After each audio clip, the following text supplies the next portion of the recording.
Hi everyone, and welcome back to Life Aquariums. My name is Michael. In today's video, I'm going to be building a prehistoric shrimp tank with a T-Rex skull. So sit back, grab a cup of tea, and come join this build with me. If you watched my last video, I built a simple aquarium for my wife. Stick around to the end of the video for a look at the beautiful fish she picked out. Starting off, I'm using the Aqua One dinosaur skull. I wish I could get a real dinosaur skull, but they are hard to come by for some reason, so this one will have to do. Next, I'll be using the Oliver Knott Aqua Earth Substrate, which is perfect for tropical aquascapes and shrimp tanks. Next up is the Oliver Knott Aqua Iron, which will give the plants an added boost. Lastly is the aquarium. This is the Fluval Spec 19 litre or 15 gallon tank, perfect size for some shrimp. First layer is the Aqua Iron.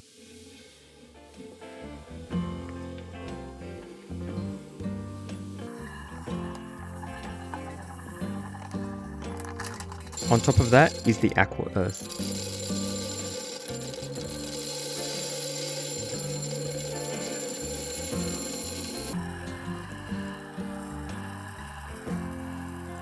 I'm going to spread the first layer out, and then spread the top layer out as well. I'm making a slope towards the back left of the tank. That is where I need most of the substrate to bury the skull and add the plants. I add the dinosaur skull at a steep angle, so I can get the location correct first. I wiggle the base of the skull into the substrate until I feel a little resistance. This lets me know the skull is buried deep enough. I then even out the substrate around it. I then want to get the angle of the skull to where it looks like it has been buried in the dirt and is starting to show out of the ground. I bulk up the substrate around the bottom of the jaw to hide the flat part underneath.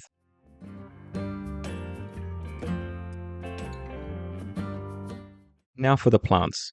In the background, which is behind the skull, I will be adding Rotala wellichii. For the ground cover, I will be adding Micranthemum Monte Carlo. This will create a carpet effect. For the foreground and midground, which will be in front of the skull and a little in the mouth, will be Hydrocoptile verticulata or world pennywort. I bought this Rotala as a cutting with very small roots.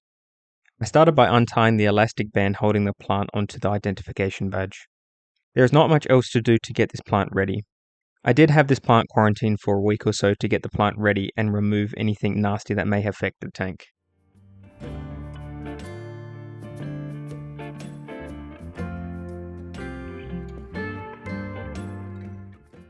Next plant is the Monte Carlo. This plant was bought in this terracotta vase. It can come in different pots as well, like the vase, a normal terracotta pot, and also as a tissue culture. I start by removing the identification tab, then very gently grip the base of the plant and slowly pull the plant from the vase. These roots are very small and delicate, so I took my time. Once removed from the vase, the rock wool was removed from the roots by very carefully peeling it away. As you can see, the roots of the Monte Carlo are very small. Once the wool has been removed, the plant is ready to be divided and planted. Last plant is the pennywort. This plant came as a tissue culture. A tissue culture is a section of plant cell that has been taken and grown in a specially formulated media, which is this jelly substance. Start with a bowl of water. This will help to remove the jelly. You want to remove this jelly as it isn't good to be in the tank. I gently rub the media off of the roots, being very gentle to not break the roots or the leaves. This process did take a while, and I did end up breaking some of the leaves, unfortunately. Once enough of the media has been removed, I separated the roots to have two plants and continued to remove as much media as possible. I did this for both of the containers I had.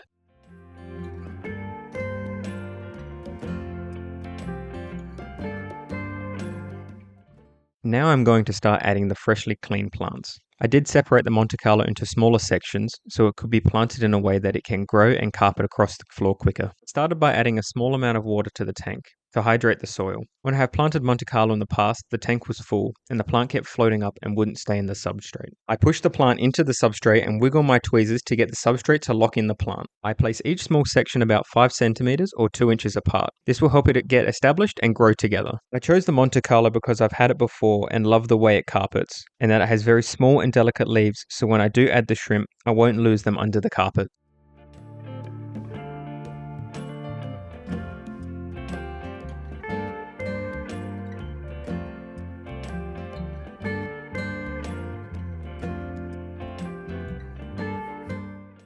Next plant to be added is the pennywort. Just like the Monte Carlo, I separated it into smaller sections to spread it more around the tank, and not just have it in one section and blink everywhere else until it grows in. This plant is a little easier to plant. By pushing the root section into the substrate, it will be held nicely. I chose the pennywort because I accidentally walked past them at the pet store and thought they would work perfect. I initially wanted the Ranunculus inundatus or river buttercup, but was incredibly hard to find in Australia, so I've settled for the pennywort. Don't get me wrong, this plant still has the perfect effect I want, which is an ancient or prehistoric look. Final plant to be added is the rotala in the background. This will be behind the skull. As this plant doesn't have many roots, I will be burying them deeper so they can hold. I did also have to cut these plants down to about 25 centimeters or 10 inches in height, because the way they came were way too long to fit in the tank. I chose the rotala because I wanted a nice long plant in the background, and with many great options, the rotala Wallichii was the choice. With its thin leaves and being green to red colours in the right conditions, I couldn't say no.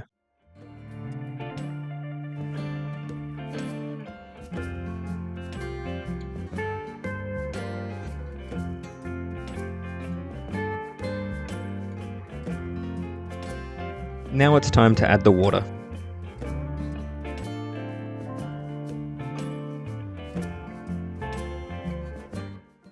Now the tank is completed, I have to get the shelf ready for the tank. I need to make a hole in the back panel so I can pass the cables through and have a nice clean look. I start by drilling some holes and then cut out the big section with a Stanley knife. Once the hole has been cut to size and checked if the plugs of the cables will fit, they are passed through.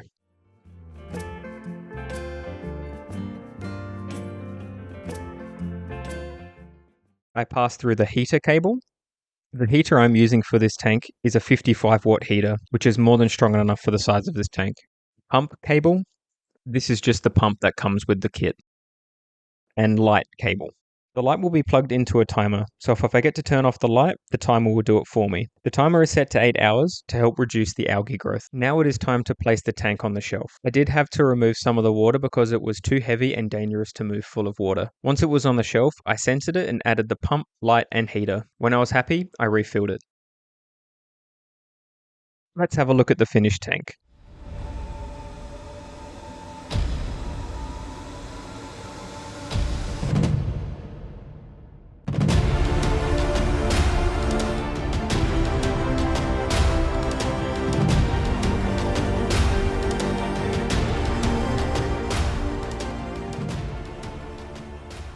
Did you think I'd really forget? Let me introduce you to Ponyo, my wife's Ranchu goldfish. She is named after the goldfish out of Studio Ghibli's film Ponyo.